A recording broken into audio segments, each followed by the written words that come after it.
Ons bereik Renosterfontein, 'n plaas waar pelgrims pouse hou. Pragtige plaaswerf. Ja, Ernst, jy gaan nou die grootste melkoutboom sien, dink ek, van jou lewe. Dit klink belovend. Pragtig. Ek staan verstom voor 'n natuurwonder.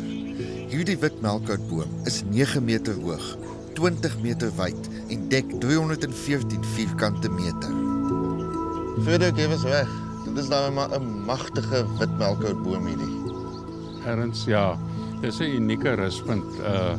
Ek dink van al ons roetes, hier kom sit die pelgrims, maak hulle eerste oggendrus en gewoonlik word hier ook nagmaal aan hulle bedien. Maar die familie het ook al troues hier gehad en dit is fantasties dat hulle die respek het vir hierdie ou oom wat ouer as ons almal is.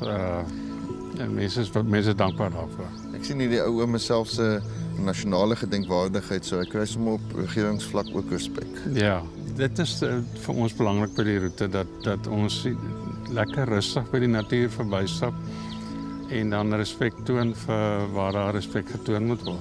Ja. Het is ook geruststellend eintlik om te weet, hierdie boom met sy wortels wat so diep strek, was al hier voor ek en jy gebore is en hy gaan ook na ek en jy weg is nog hier staan.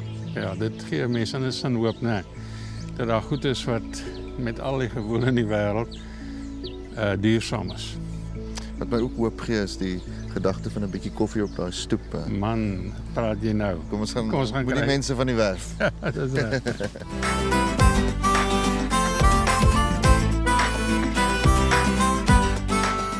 Trots geborg deur Toyota.